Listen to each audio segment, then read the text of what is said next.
All right, good afternoon, everyone. I'm Ben with Bates Nursery. I've got Brent Grunfeld joining me today.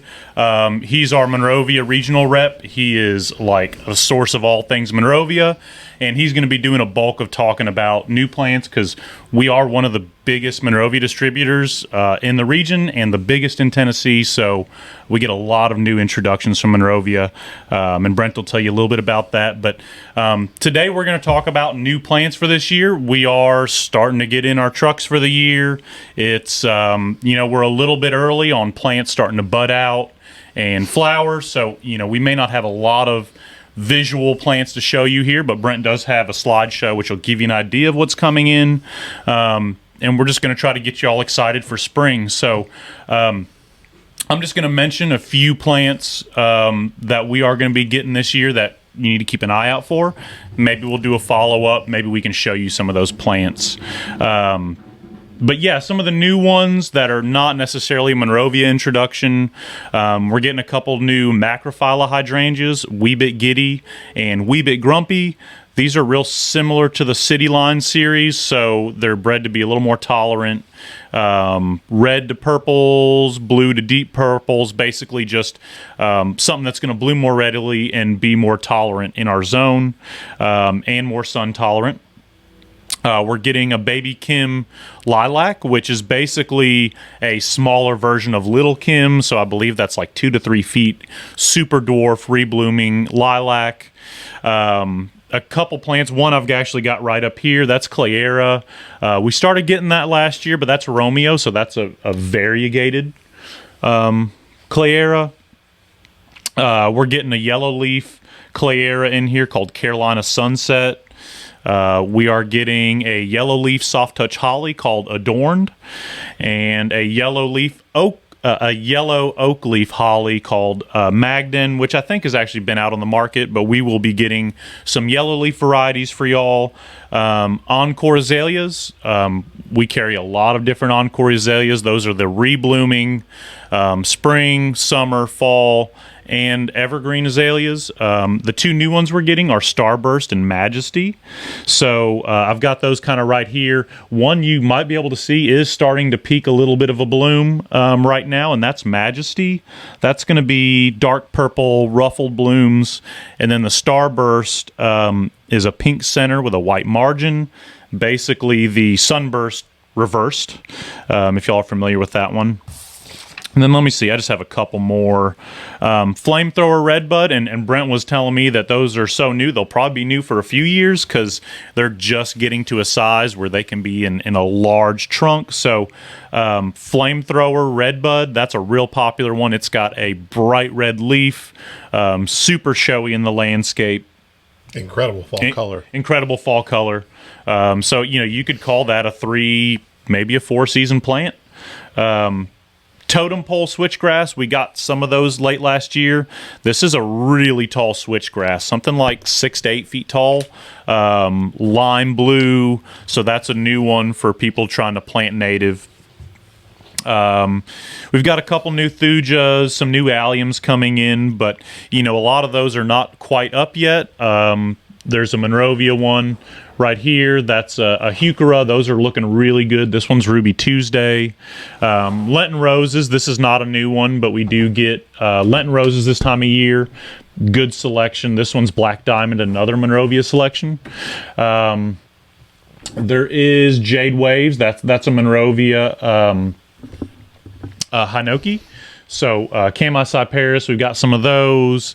I do have a candy corn spirea. These are not brand new, but they really are showy, and they're starting to come out, so you can get kind of some spring color with that candy corn.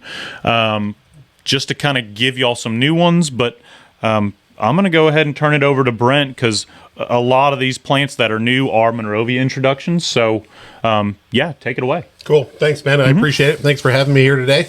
And thank you, everyone, for joining us.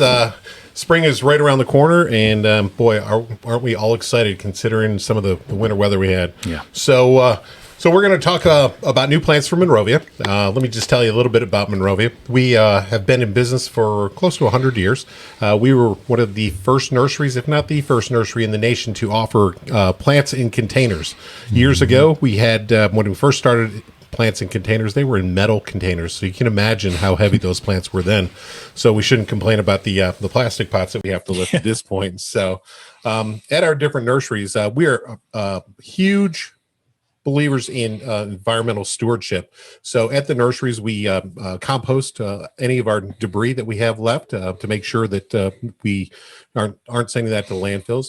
2 years ago, we eliminated neonicotinoids, which is a classification of pesticides, which a lot of people are concerned about with the bee population. So we have eliminated that through any of our spray practices. So that's a big deal for us. We recycle all of our plastic. We recycle all of our water. We make sure it's treated and it does not go through any runoff. In fact, we were one of the first nurseries in the nation at our Georgia facility to put in a reclamation wetland to claim all the runoff from our Georgia nursery. So pretty exciting things that going on at Monrovia. We work with just a huge network of horticulturists around the world to make sure that we're bringing you the newest, brightest, and best plants, both blooming, evergreens, and any attribute that you can have. One of the biggest attributes now that we're looking at are more compact plants that have extended bloom times. So with building the way it's going on, and there's zero lot lines or smaller yards that people are working on. We're making sure that as we're having new plant introductions, the plants take on a smaller stature so you can so they fit in your yard and they don't get jammed too quickly. Ben and I were talking about the average landscape should be replaced about every 10 years. Yeah. We have a tendency to want to keep our landscapes for about 20 years. But if you kind of look at your landscape as your interior design, you change that every 5 to 8 years. So there are trend changes and your personal style changes. And plus, you don't want your plants to get too overgrown. Yep. So about every 10 years, you need to be looking at changing your landscape. And then some of the older landscapes that you have, you notice some of the plants are huge. So when you put in a new landscape and these new introductions, you can keep them longer because of the fact that they stay in smaller stature. Yeah. So with no further ado, let's go to some new plants. We're going to talk about perennials first. And let's find the right key here. All right, fantastic. So this is a really cool new one. This is actually was introduced probably 2 years ago. But as we were talking about, like with the flamethrower, just that it's new doesn't mean that it's not new for a few years, because to get new plants, first of all, you have to build your stock. So it takes a couple of years to build the stock to make sure you have enough to be able to sell. So Shortstop is a new leucanthemum that I really love because leucanthemums or Shasta daisies get very tall, 24, 30. Some varieties can get 36 inches tall. This is a really cool one because it's going to bloom continuously during the summer, and it will also only get about 15 by 15 inches tall. So it'll be a beautiful mound of white color. Prunes real easy, drought tolerant, just an absolutely fantastic plant to add color to your landscape during the summer. There's so many spring blooming plants that you have to kind of think about what you're going to have for your summer blooming as well. So here's another group of plants called Coreopsis or tick seed. What makes these varieties of tick seed spectacular is they're bred for their compactness, so they're going to stay fairly small. 24 inches tall is still small in the perennial world, but what makes these really spectacular, especially in areas of high humidity like we have here in Tennessee, is that these are mildew resistant. So, a lot of times you can get powdery mildew on your plants, and they just kind of make them look a little weird, and people get freaked out about it. There are easy treatments for it, but if you don't have to worry about that, and because we all have busy lifestyles, so you want to eliminate these problems that you might have. So the new varieties of the Sunstar Tick series are very disease resistant and mildew resistant. You can see by the variations in the colors here, and you'll notice the foliage on these. They have a very narrow thread leaf foliage. There are other coreopsis that also have a lance leaf, which is a much broader leaf. These are very fine and frilly, great in containers as well as in the perennial garden. All right, so dianthus. This is a cool category that has changed. If you're a long-term gardener, everybody remembers Fire Witch, and it's just kind of one of the old staple ones. Fire Witch had beautiful blue foliage, but it really didn't bloom all that well. It bloomed really strong in the spring, and then it was done. It said, okay, I'm just going to lay here for the summer and not do much. A lot of the new varieties are going to be continuous blooming varieties, but also give you a more an elongated stem, kind of like a mini carnation. And as you can see in this picture here, this is a mini carnation that you can grow in your landscape. It's going to stay small. It's only going to get 12 inches tall, but the 12 inches is not the plant itself, but it's we're taking in consideration the flower stem. So you could actually cut those flower stems and bring those into the house and continually get flowers, because as you're deadheading them or cutting the flowers off, it will produce more flowers for you. So you can see in the picture here that there's a flower bud coming off of the next to the flower. So when one flower is blooming, another one is coming on, and that's why you get more color to it. So very cool plant, love it. Georgia peach is another one. I don't have a picture of that, but Georgia peach has a long stem like this. It has a peach color bloom and is fragrant and absolutely spectacular. One of my favorite smells. Yeah, in the garden. Yeah, they're great. Yeah, it's beautiful.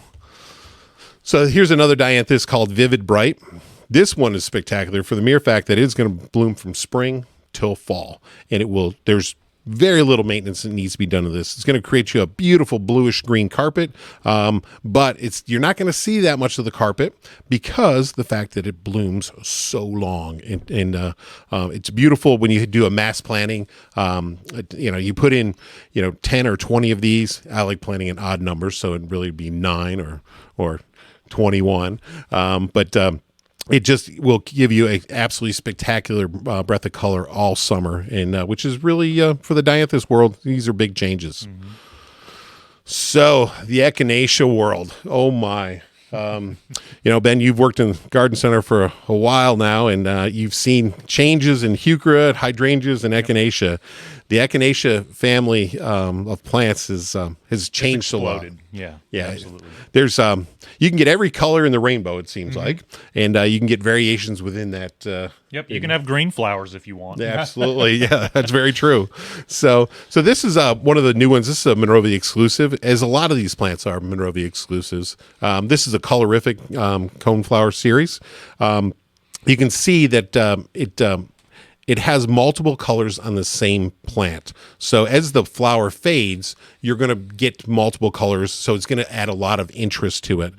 For a coneflower, the old varieties, Tennessee coneflower or the Magnus, a lot of the old varieties are very tall. They're going to be 30 inches tall and tough to do in certain landscapes. But the evolution of Echinacea is bred for a much shorter stature and to be able to not have as many chill hours during the winter, to make sure that they come back very vigorous the next year. So this particular one, and you see this is called Green Eye, and that's because the center of the seed head on the coneflower is green. So that is the botanical name, but colorific is the common name for it. Grows 18 inches tall. It's going to bloom extended period of time during the summer, and you can trim back, and it will just keep sending flower buds out, and takes the low chill hours, which means it doesn't need to go through as long of a cold period during the winter to be able to go dormant and then come back up the next spring. So here's another fantastic one. This is a new introduction as well. You can see the frill on the edge of the petals. This is delicious candy. Again, compact, 16 to 24 inches tall. but you're going to get multiple blooms out of the crown of this, and this plant will it will get much larger. It doesn't seed itself, but it will just keep the clump will keep getting larger every year.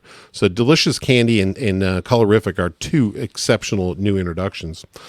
These will start to come into the garden center here, actually probably in the next I think they're trickling in right now. Yeah, next 2 to 3 weeks, so you can get an early jump. And one thing we should talk about, there's plant shortages. The industry this year, after last year, people really spent a lot of time in their garden. So if you're seeing these new plants and you see them in the garden center, come in and buy them because they might not be there the following week. I can't stress that enough. So. All right, here's the Kismet series. This series is really cool for the mere fact that it takes even less chill hours, but it stays very compact. It's 16 inches, and you can see the color saturation in the flowers. They're almost double flowers, but there are more double flowers that have more of an elongated cone to it. But these are very saturated colors, a little frill at the end of the petal, and are also won't self-seed, which can be a problem where when plants drop their seeds, then they become invasive. But these won't do that, but you will get an extended blooming season on this one. All right, so daylilies. We all know Stella d'Oro and Happy Return. Yeah. A little bored by them, but they're nice varieties. They were the first repeat blooming daylilies, and they stay small in stature. But what happens on those daylilies? They've been around a long time. As the clumps of those daylilies get bigger, they stop flowering. So they need to be dug up and divided, or they will just basically just bloom once a year, and they will just create a big clump in the landscape. And that's kind of boring. So for a repeat blooming plant, you want it to do what it's going to do. So the Sky Series daylilies, this is a Monrovia exclusive, and these are a continuous blooming daylily with a much larger flower to it. So these daylilies, hence the name, daylilies usually last a day. So with the Sky Series, the texture on the flower petals is very thick. It's almost leathery. So when you grab onto it, you're like, man, this is waxy. This is pretty cool. But these can last 3 days for an individual flower. Because it's continuous blooming, it will keep sending spikes up all summer. So you will have a continuous blooming daylily that will stay with you for the entire summer. All daylilies, at some point are going to get fairly large clumps. So you could divide these after 3 or 5 years if you wanted to, but there's really not a need for it. So there's 4 colors in this series. This particular one is Blazing. And then we go to Saffron. So far, this has been the most popular one. I thought some of the other colors that were two tones would have been a little bit more popular, but the Saffron, a little more of that Stella d'Oro color scheme. Yeah, absolutely. It's a definite gold. You can see in the back of this picture here the size of the flower bud. It's a huge flower bud. Your flower is going to be 3-4 inches across, depending if it's happy in its conditions. Daylilies can take a wide range of conditions also, so they can be a little bit on the wet feet or a little on the dry feet and still do quite well. So that's Saffron. And then here's Stormy Sky, which is a beautiful two-tone. Again, continuous blooming. You can see the two-tone in that flower. Absolutely spectacular. And then here's Radiant Sky. Just great colors. All right, so Titan Sky as well. So there's 3 bicolors and one solid. Hey Brent. Yes. Sharon has put out a question there. When the info states availability in just a few states, is the plant only available there? I am in Mississippi, Zone 8B. So don't pay attention to my availability on this PowerPoint. So those are actually the nurseries in which we grow them in. So Monrovia Nurseries has 4 nurseries in 4 corners of the country.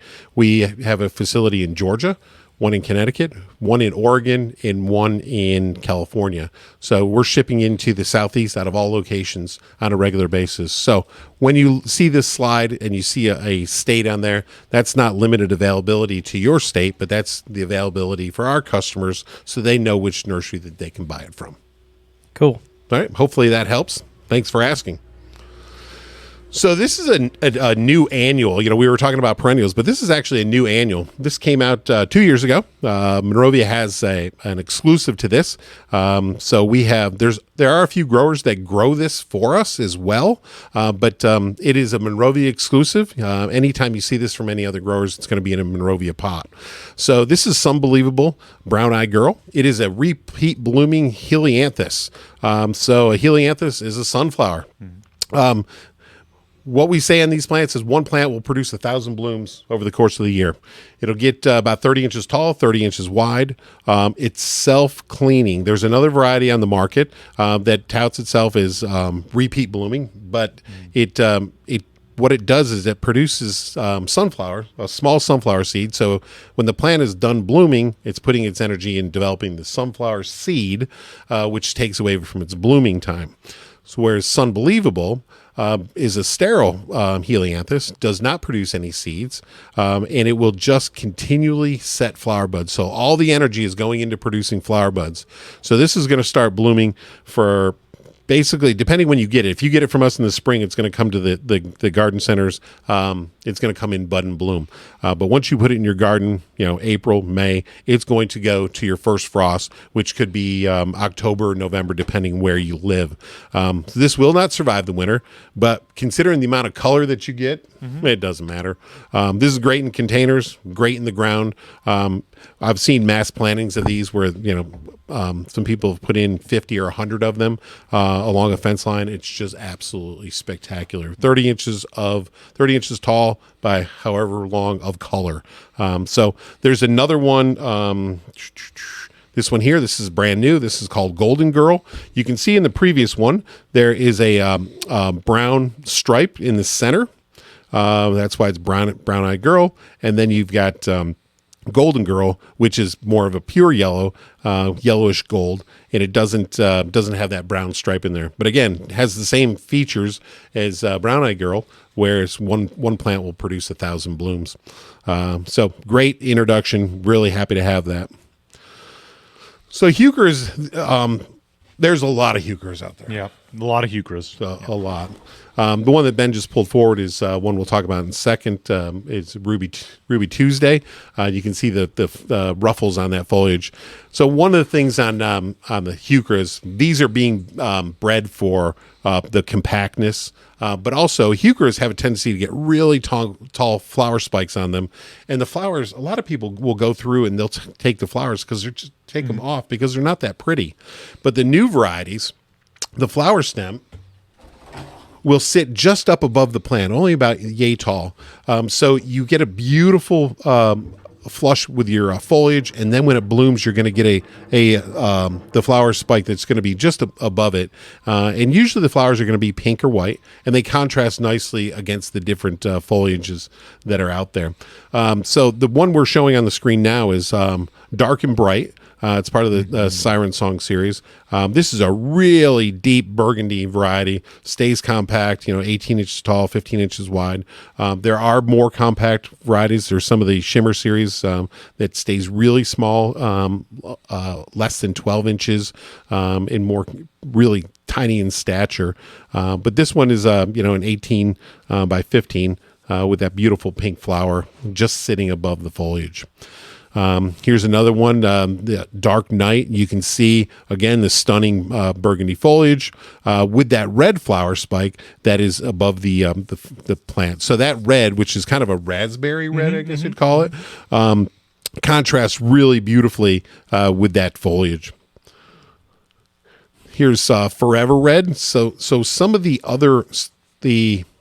a lot of us are used to dark purples in the Heucheras or even oranges. So there's a red series of coral bells out now, Fire Chief, Fire Alarm, Forever Red. And they have this very similar to what we're seeing here with Ruby Tuesday. They have a red cast to them, again, with that flower stem that just sits above it. The Forever Red is a really cool one because this one's only going to get 7 inches tall and 14 inches wide. So this is a true dwarf. It's tiny. But the reds, using these in container, in the ground, magnitude of places. The one thing we should mention is in our smaller landscapes is that a lot of people see plants and they're like, man, I'd love to have that, but I don't have room for it. Well, there's containers are an extension of your landscape. So you can, on your back patio, your front porch, in the landscape, you can put perennials, annuals, shrubs. You can do them all in containers. Now, depending on where you're living, sometimes the plants don't survive the winter if it's too cold. Here in Tennessee, we're in I guess we're considered a 6B. So most everything's going to survive in a container, as long as it's hardy for the area. If you put a tropical hibiscus in a container and you want that to survive the winter, maybe in your garage, maybe, but my thoughts are throw it out, buy a new one. So Heuchera, I mean, I'll just say, I always tell people this is like my paintbrush plant. I mean, you talk about a million different uses and there's so many different colors. It's just so easy and tough. And now they have extremely small ones. You just find something you like and you can use it over and over and over again. And it's probably just one of the longest lasting color plants that I know of. So yeah, it's a great one. And it's a nice accent plant too. So if you have gold plants and you're picking up burgundies and the reds and the heucheras, so it accents those plants and it makes the gold be brighter, or the gold makes these reds brighter. So it's just really nice accent plant, multifaceted. All right, so here's Ruby Tuesday. All right, this is another one of those dwarf ones, 9 inches tall. You can see this frilly foliage. This one's going to have more of a white flower towards the top, and it'll bloom mainly in the spring. Most of the heucheras are going to bloom mainly in the spring, but you have the foliage pretty much 10 to 12 months of the year, depending on where you are. All right, so the salvia series. We all have heard of May-night salvia. Great old variety, does very well. But the new genetics in salvia is to give continuous blooming. So what has happened with the salvias in the past, they would bloom, and then you'd have to cut them back to get them to bloom again. So with the Apex series salvia, they send up a spike, but then at the bottom of the spike, you will get additional little smaller flowers that come out. So they just, when the main flower is done, there's another one that's coming up, and then there's another one that's coming up. So you don't have to trim them back for them to be out of color. They will stay in color for an extended period of time. The Apex series, you can see 3 varieties here, a blue, a pink, and a white. And again, these are small, 12 inches tall, 14 inches wide. Great for containers as well as the landscape. So, all right, so I think we're getting into some bushes now. So this is a new dwarf butterfly bush called Tutti Frutti, pink butterfly bush.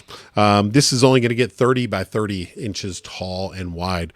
So butterfly bush, some of the older varieties can get 6-8 feet tall. They can get huge. This one is very compact in stature. Can be used if you have a foundation plant of boxwood or taxus or hollies and you want a butterfly bush in front of it, you can do that. If you out by the street, if you have a mound that you have your crepe myrtles or other trees on, you want to do a swath of butterfly bush, you can do those and that will bloom all summer for you. Doesn't really require any pruning because it will just continuously bloom for you. These generally are sterile varieties, so very rarely is it going to get a reseed. Some of the older varieties have been listed on the invasive list because they can reseed themselves, and that's a problem for butterfly bush where they reseed themselves. So the new varieties of butterfly bush that are being introduced generally are sterile and very rarely will reseed. So, all right. So now onto a tropical plant. This one kind of this slide's probably a little out of order since we're talking shrubs. This is not hardy. It's tropical plant, but from a tropical hibiscus. Everybody thinks of hibiscus from Florida or from Hawaii. This Jazzy Jewel series of hibiscus is new. And what makes it different? Because you say, well, I've seen all those flower colors in the past. that may be the case, but what you have is you have a hibiscus flower that's going to last longer. So it can be in bloom for 3 days, whereas a lot of hibiscus blooms will open up and within 24 to 48 hours they drop. So you're going to get more blooms on this plant, and the blooms are going to last longer on the plant. So this is summer blooming. It definitely needs heat. Does not like cold weather. Below 50 degrees, it's going to tell you I'm not happy. I'm going to drop my buds, and so buying. Just wait a little bit to buy your tropicals. April is a better time to buy your tropical plants than in March. So don't rush out just yet. Buy other things at this point. I think we just got a few tropical hibiscus in, just the tippy tip to start for those of us brave enough to try to keep them in our sunroom. That's pretty much what we have them in. But yeah, like a month from now, they could probably go outside safely. Yeah.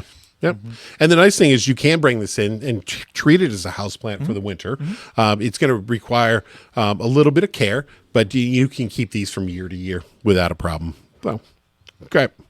All right. So Abelia. This is a new introduction. It's a Monrovia introduction.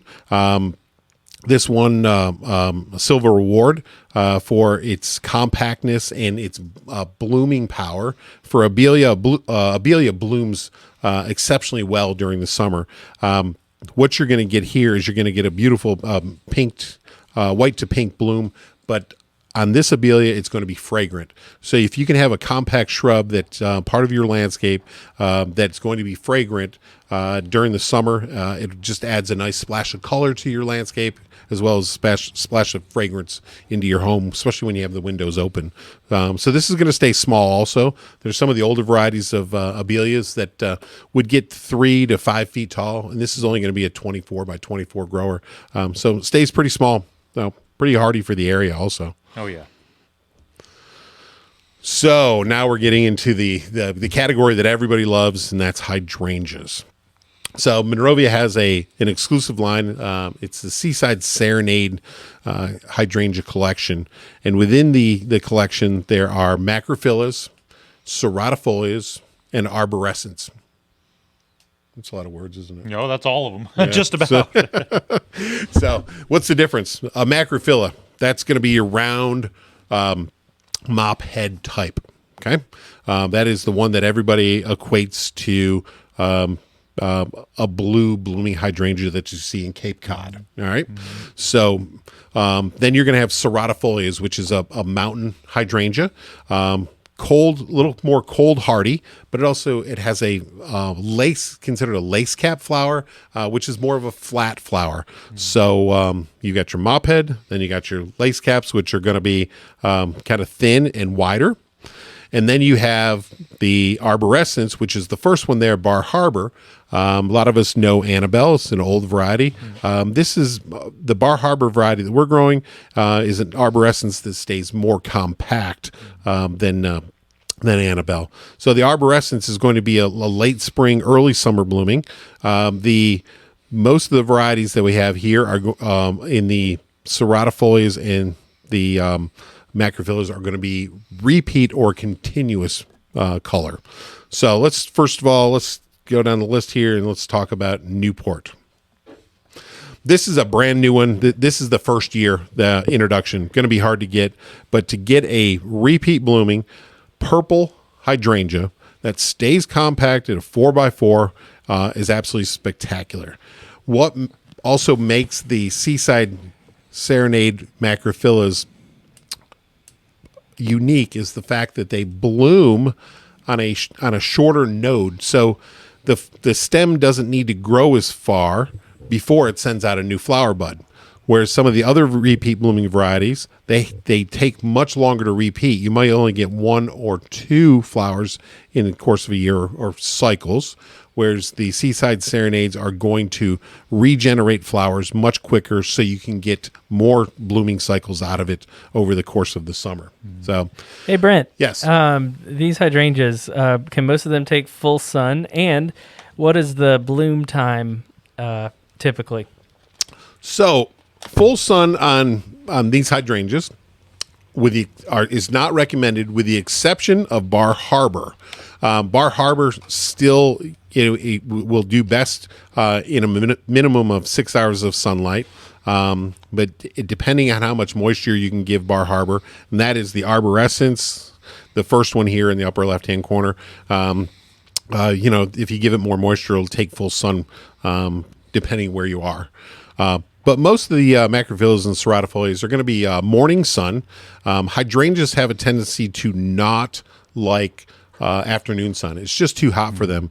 And what happens is a lot of times people will put them in afternoon sun, and then the plants will be wilting.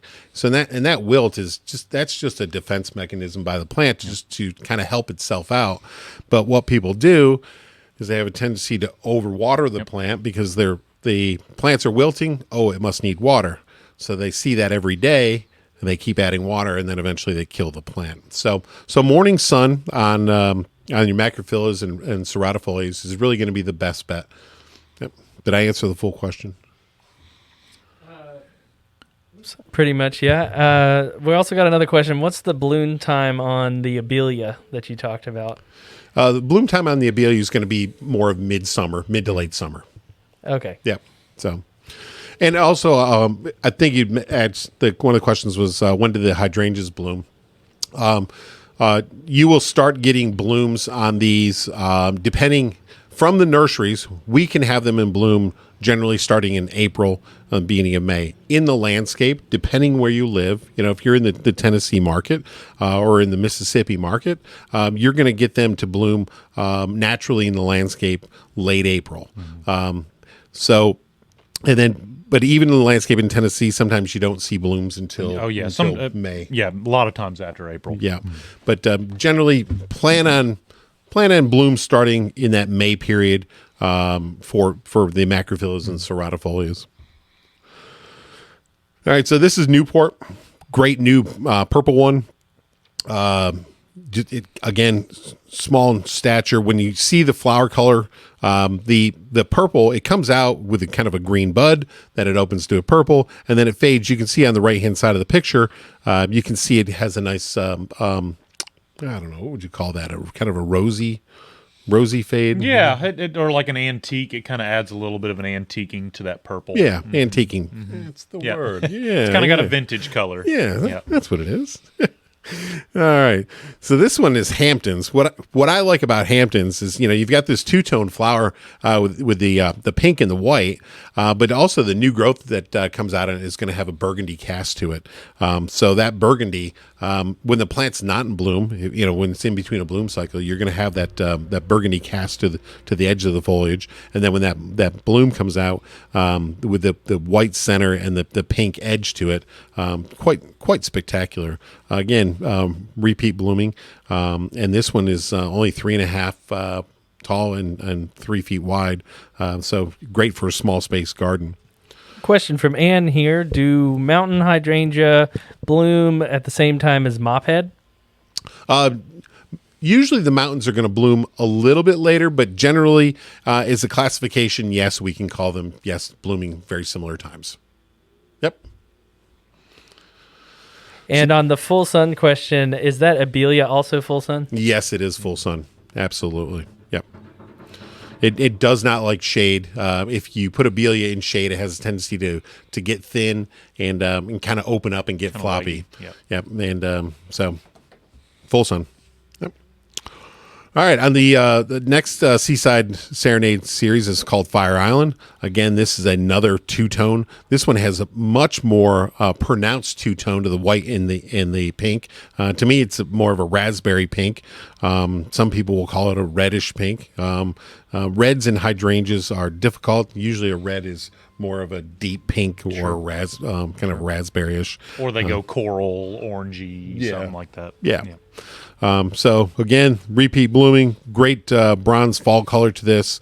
The flowers on all of these have a nice antiquing, so as they're fading, and on all these flowers, on all the macrophyllus, you can cut those and actually dry those and bring those into the house. This is another small stature one. You see on this one it says introduction 2017. It takes years to get plants up to production levels in which there's enough available. So introduced in 2017, but really it was 2019 or 2020 until there was numbers that made it readily available. So this is a great one, Cape Lookout. This is more of a continuous blooming one, and really what we mean by this is that it doesn't necessarily repeat bloom, but the flower goes through tremendous changes. So this flower will stay on the plant for a long period of time, and as the flower ages, it goes from a green bud to a white flower to a light pink, then to a misty rose pink. This is a great plant for weddings, just because it will develop so many different flower colors to it. So if you're doing a wedding in your backyard and you want to plant hydrangeas, and any time that it has flowers on it, it's going to be good for your wedding photos. Again, small in stature, 3.5 by 3. Love this one. The flower also on it is kind of like that the Sky Series Daylilies. It has a waxy, almost leathery feel to it, and that's part of one of the attributes that makes it last so long. So, Brent, the person with the mountain hydrangea question said that they might have missed a word here and there, and it was asking what was the comment about full sun about the mountain hydrangea. Are they supposed to be in full sun? Full sun is not recommended. They will have a tendency to wilt in full sun. And you think about mountain hydrangea, it's more of a native style hydrangea that's going to be an understory planting. It's going to have more filtered and dappled sunlight. So if you think about that name mountain, you're kind of thinking about a more woodland setting. Yep. So nope, no full sun. Cool. All right. So here's Hatteras, which is another spectacular repeat bloomer. This one has a raspberry pink flower, green bud, raspberry pink flower, goes through multiple fades as well. Part morning sun is the recommended, has a really sturdy stem, as all of them do, so they don't flop easy and can be dried. Again, 3.5 by 3. And then here's Martha's Vineyard. Same concepts, just a different shade of pink. Pinkish. A lot of people like to call this a red hydrangea. It's a pink red. It is not, as it says here, not influenced by soil pH. Most of these varieties are if they're going to be influenced, any of the pink varieties, if they're going to be influenced by pH. pH is when you adjust your soil acidity. And a lot of people ask for blue hydrangeas. These will not change blue, but if your soil pH changes, the change in the pink can be different. You can have a brighter or a lighter pink. There is a variety called Cape Cod that we grow, and that is changeable by soil pH. Let's see. Let's go back a couple slides here. You can see the one in the center there on the top row. It's called Cape Cod. That is changeable from blue to pink. So you use aluminum sulfate or a soil or a fertilizer that is an acid-based fertilizer to keep that blue. There's all kinds of different home remedies to make them change blue. But if you're using a high quality organic fertilizer, they recommend probably Hollytone here for using. And Espoma does have a hydrangea product for acidifying or neutralizing. So they've got a product as well. Yeah, and the Espoma line's it's an organic based fertilizer line, and absolutely spectacular. So you would use Hollytone or the aluminum sulfate or the soil acidifier on that to change them to blue. All right, so let's get, sorry to making you dizzy there. All right, so this is a cool new plant. Came out a few years ago, but it's close to you can get to a dwarf limelight as it exists. So candy apple has the same size bloom as a limelight, but it's a much smaller stature. So it is a 4 to 5 foot grower with flower heads on it that can be as large as a soccer ball. Summer blooming.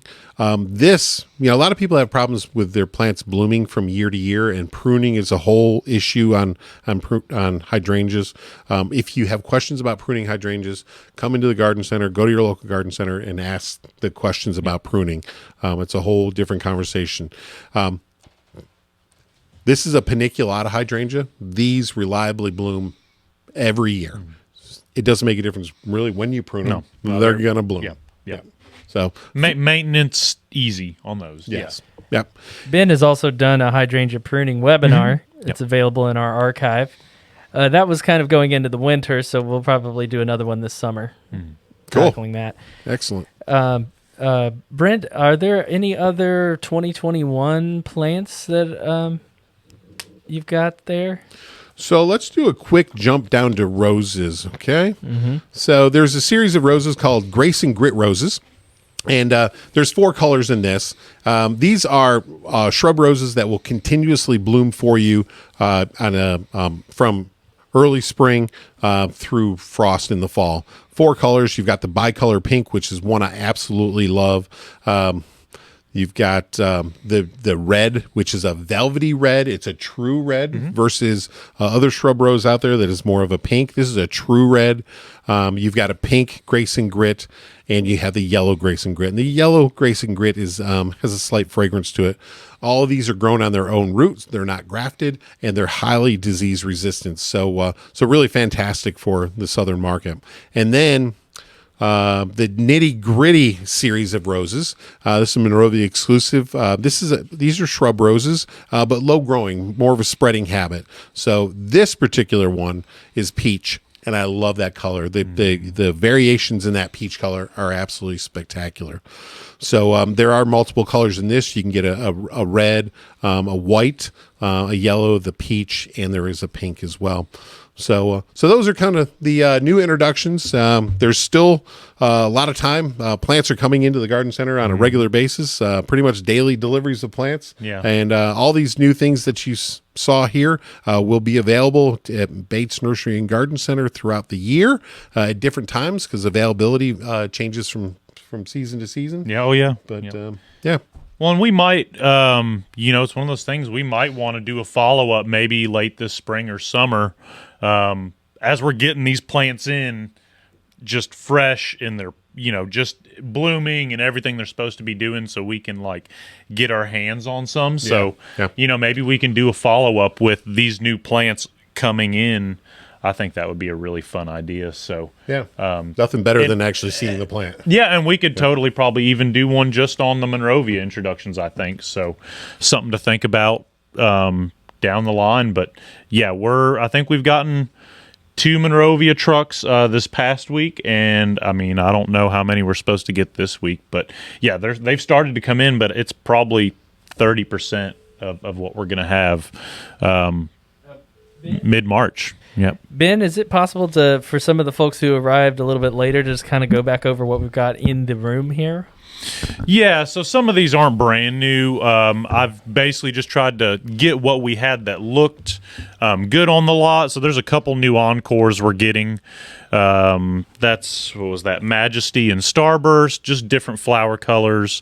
We have some Heuchera that Brent did talk about, some of these newer Heuchera varieties, or Coral Bells. So, that's a Heuchera. This is Candy Corn Spirea, which is something that's been on the market for a few years. Moving that over so folks can see it? It's yeah, Candy Corn's been on the market for a few years. This one's just starting, probably one of the earliest Spirea I've seen coming out, but, it's got a great color change to it. I did mention Lenten roses just because that's a real high inventory plant right now. So Lenten roses, this is when they're blooming. Great time to come and look at the Lenten roses so you see what the blooms are doing. This is a black Lenten rose, definitely not everyone's cup of tea, but every color, double blooms, everything you could imagine for those. Is that the Black Diamond? This is Black Diamond, yeah. Probably the darkest one I know of. Goes great with the Heuchera if you want contrast. And I actually got some names from Joy this morning. Winter Dreams Double Fantasy, Anna's Red, and Dorothy's Dawn Yep. are varieties that we're seeing here at the nursery as well. And they're all really neat, full bloom right now. So if you're looking for Lenten Rose, now is the time to come look at them. What else? There's Romeo Clayera, variegated Clayera up here. A Jade Waves Cypress. So Jade Waves is up here. That's a Monrovia introduction. Just to get a few things. I know it's early. Things are just starting to peek out of the ground. So, just grabbed a few things that are looking good on the lot and that are new within the past few years. Got a question from Teresa. Will there be any new Baptisia? I haven't heard about new Baptisia this year. Maybe that's something, I don't know. Do y'all have any new Baptisia? We do not. In fact, that's one of the categories we don't grow. Really? So. And maybe Joy, that might be something that maybe we can touch on with Joy on a future topic. But they're really beneficial. For and they've become more popular as far as the use in the garden, because it's one of those plants that didn't get used a lot because of how big they can get. But people are starting to be able to use those. So I dug one up just the other day to move it in my garden. Those roots, you have to cut it out of there. It's incredible. Yeah, very drought tolerant. Yeah. Yes, and they reach deep too. Got a question here. How long will Lenten Rose bloom from now? Oh man, really until it gets hot. I think if you have Lenten Rose in shade, they'll probably hold the blooms up into the summer.